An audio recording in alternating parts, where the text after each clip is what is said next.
right now. It was Love Chance says, I predict a jump to 45,200 if something good happens. I hope you're right. I want to see it go to 50,000. It's at 42.1. I want to see it go to 50,000, man. You got to fucking think beyond. You know, think past it. Think through it. When the sensei tells you to break the board, he tells you to think through the board. Okay? When you smash through that board, the board's not even there. You're thinking through it. All right, remember that. We're going to think right past this. So think 50,000 at least to start. There you go. Slowski's my boy. He wants 70. I want 100,000. Let's take it to 100,000, man. Something beautiful just happened with Bitcoin, and everything else just jumped massively. So, am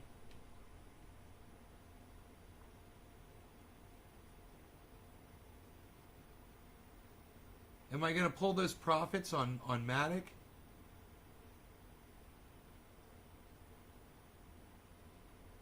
Or is it just gonna fucking shoot up? You know, I could pull the profits or I could leave it in. I moved it over today from my you know, I've got a external device that I keep my crypto on. I took it off the external device and I put it back into one of my apps. It costs money to do that shit, you know? It sucks. They charged me Ethereum. Fucking do it. But I was like, oh, fuck you. You know, I moved it over. I haven't taken it out yet, so at least can make back the money. It's already made back the money it cost me to move it. Definitely. 29.3%. Polygon Matic, 29.3%. That's what I got my eye on right now. $1.91. I'd love to see Polygon Matic go to $2. You know, and then maybe I will pull that profit out. 2,700 bucks worth of profit. I should look and see what that's worth right now, you know? It was 2,700 when I pulled it out today.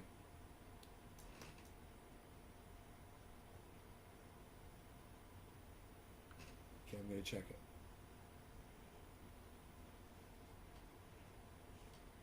On my chart, and shit just blasted up. Yeah, man, 41. It's going back down though. So let's see what's going on, because our little upward tick just is taking a pause. But we've got a nice setup here, guys. Right here, here it is. A downward trend in volume. Right here. A downward trend in volume. A downward trend in value. We're about to go yellow, guys. We're about to go yellow. This is fine. This drop is fine. This is what we want. We want our downward trend in volume and value to match up. Look, we're going yellow. Here we go. Here we go. Wow, it's not showing it. Okay, it's going to go. It's going to go yellow.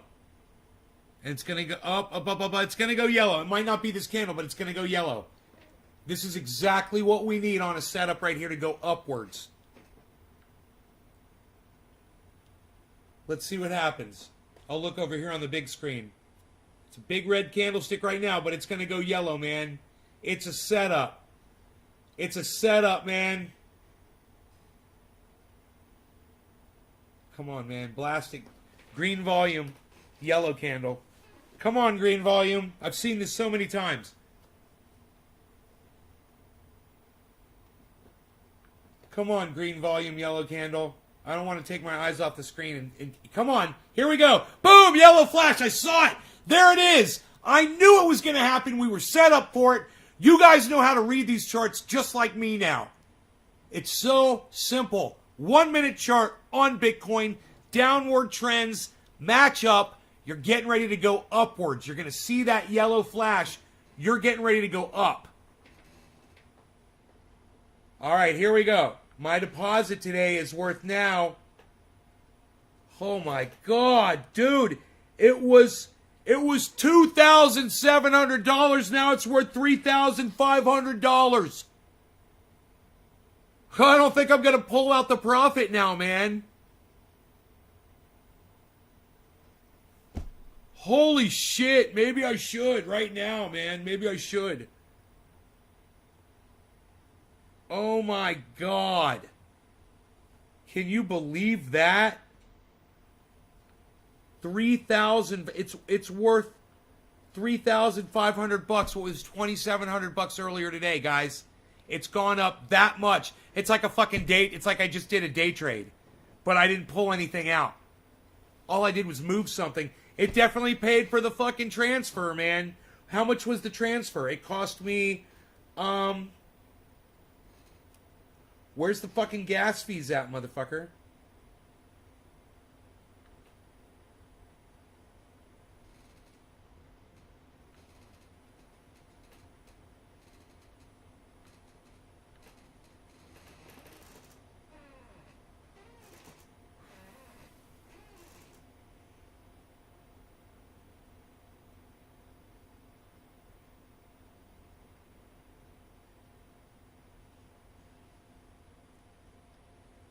Transaction details.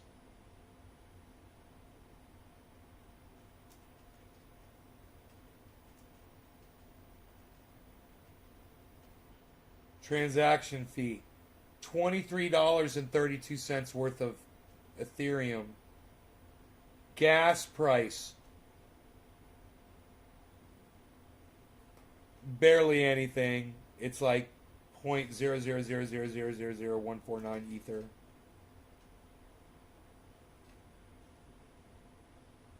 Gas limit, gas used by transaction.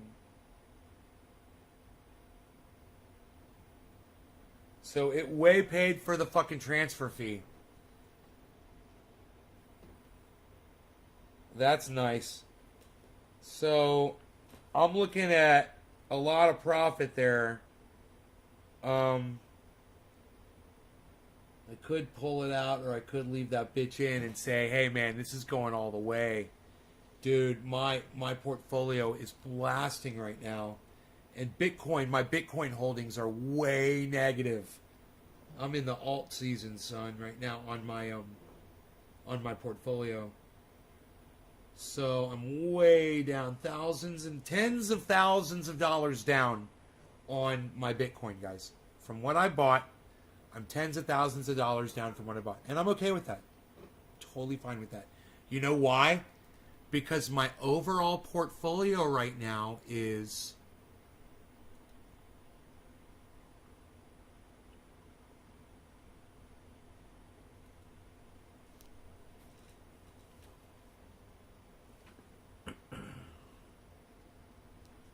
over 20% over overall what I put in right now.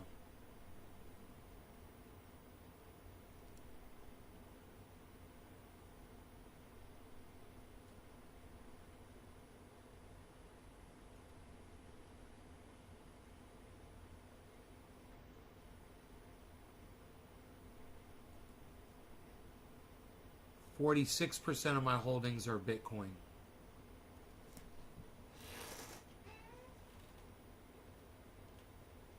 Okay, we got a yellow marker, and it's a nice thick one. We've got a downward trend, right? Okay, so here we go. All my students out there that are paying attention.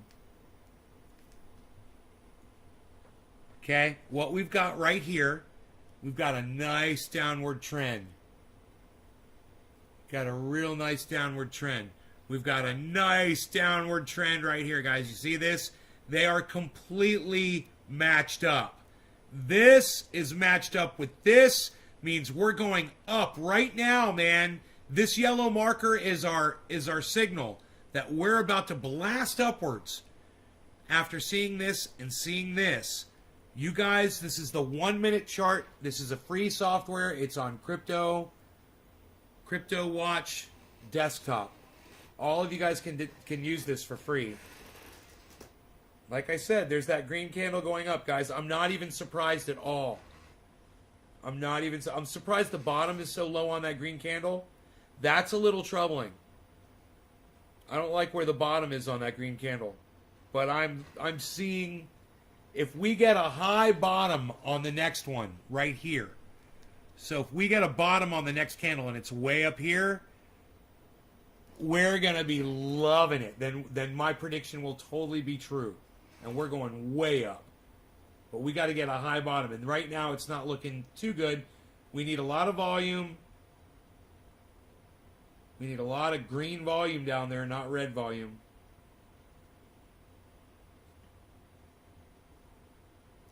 We might be getting a double yellow marker. That could come up right now as well. It's reading purple. That's not good. We don't like that. No need for that. There's no need for purple. We don't like it. It's purple and red are arguing right now. Let's get that yellow, guys. Let's get that yellow. Come on. We need green volume down below. Without that green volume down below, we can't get a yellow marker. So let's get that green volume down below. Let's go. Green volume down below. We need it now. I hear the sound, the coming of rain. I hear the sound of victory. I hear the sound of the abundance of rain. I hear the sound of victory. It doesn't like that. It doesn't like that. Green. Green. Green volume. You're killing me until you give me green volume. Come on, guys. We're set up. This is a setup. We're set up, man. It's a setup. It's a setup. I'm saying it because I know it. It's going to go. It's going. Fucking setup. Just watch. There it is. There's the green volume. Give me the yellow bar. Give me the yellow bar. Give me the yellow bar. A nice thick yellow bar. Here we go. Oh yeah, here we go. You guys ready for a big yellow bar? Double yellow marker. Here we go. Double yellow marker.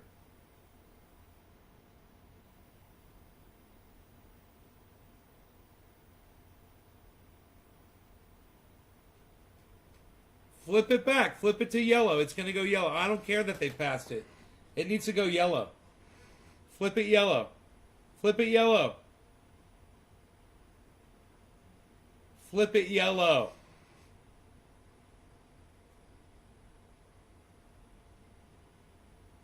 That last one, that red one, I wouldn't be surprised if they flip it yellow.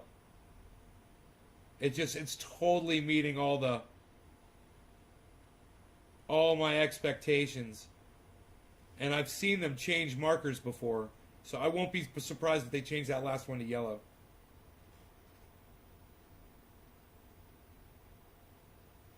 Go. Go. Do it.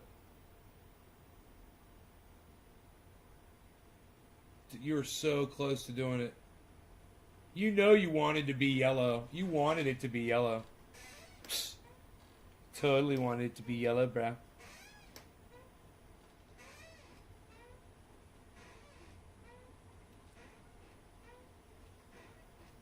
Yellow marker, come on. We need one. Give me one. Give me a yellow marker. Give me solid green volume.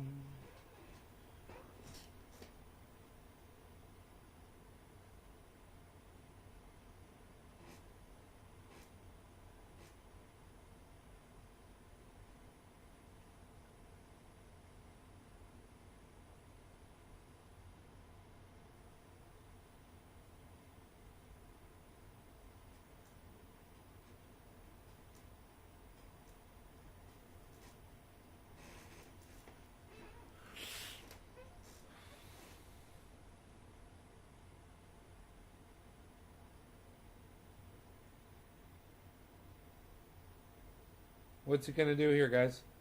We're going to go green volume. What are we looking at?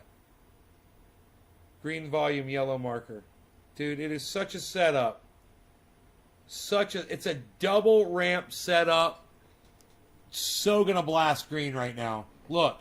1, 2. 1, 2. It's going up, man. It's gonna go up. I'm telling you. I'm seeing these signs. There's the yellow marker. Double yellow marker. There it is. Here we go. Double yellow. I don't like where the bottom is on it.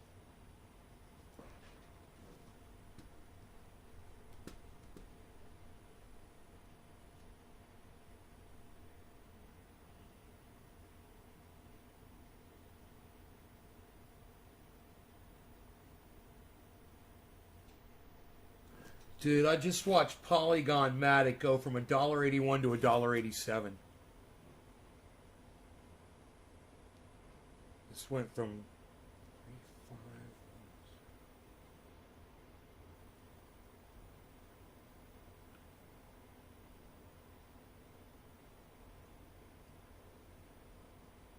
Doesn't change. The value must change, right?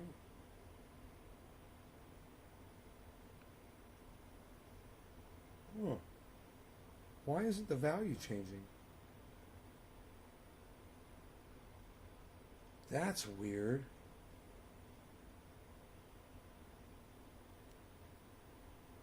I'm confused.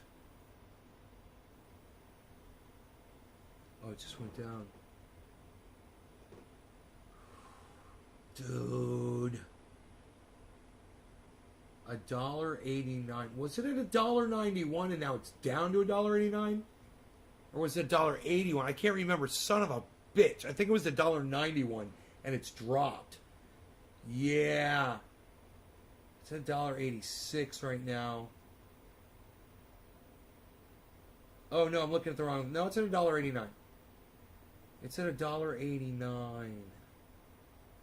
It's at almost 500%.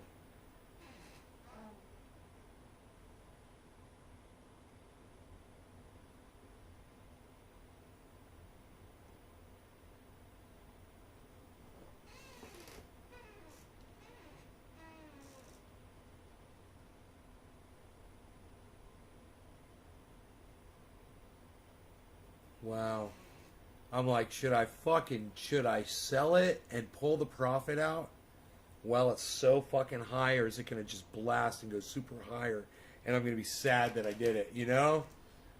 Fuck. It probably would be a good time.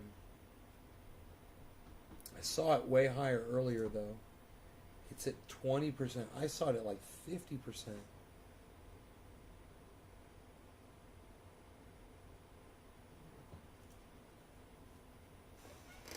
I don't know, man. I don't know what I'm going to do. I got to make up my mind soon, man. I don't know if this is going to last all night. I just think it's a good move. I made some money off of it. Pull it out while it's valuable.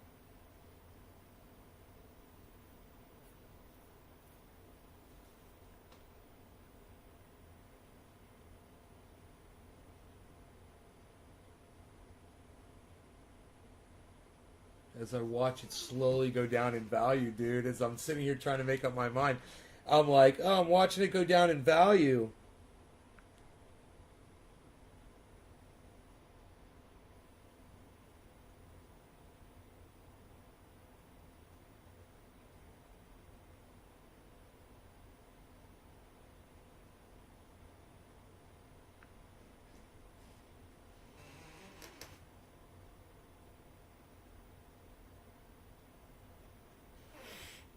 God bless America.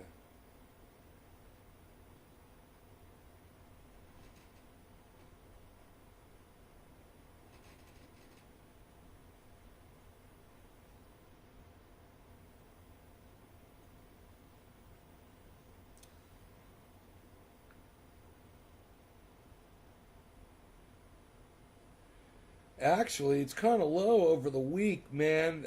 It was higher. I'm gonna wait. I'm gonna fucking wait. Yeah, it's at a low point, man. Fuck that shit. I'm glad I did this. I'm zooming out, and I'm totally feeling not pulling profit on it. Yeah. Yeah. I'm not going to do it. I made up my mind. I'm just going to let it sit in there. I'm good. I'm good.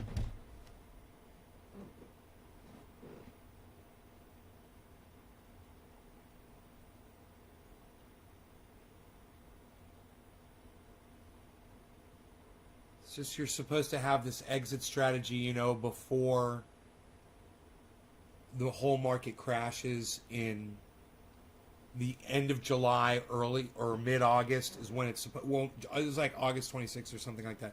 But whenever it's all supposed to just go to a bear market and everything drops for, you know, until tax season, and then after tax season, everyone gets their checks, and that's when the bull market starts again.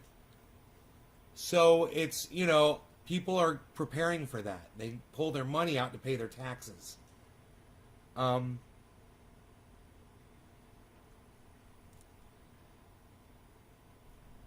You got to ride that, figure out when it's going to be, and get ready. And you can pull a little bit out at a time. As you get closer and closer to that time, you could pull more and more out. But it's costing you money every time you pull money out, so make sure you're pulling out. Look at your highest asset at that time. Pull money out from your assets that at that moment that's worth the most, that's the most valuable. That's where you want to pull your profits from. Don't ever pull your profits from something that's doing bad. Never, never, never. It will always turn around. If you're doing crypto, there'll always be a day where it will be doing much better. So be patient. And if you're trying to pull profits out, do it like that. All right? You guys take care. I love y'all. I'll see you guys tonight. Bye now. Thanks for all the Keep It Opens, man. There were so many of you I couldn't walk away.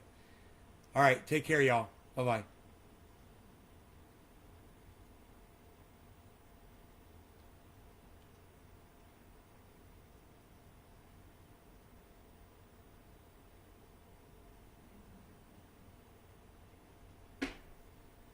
Good decision, honestly. It's been impressing me. Hold on to that crypto, guys. Buy it and hold on to it. Buy it when it's low and then hold on to it. All right. Bye, guys.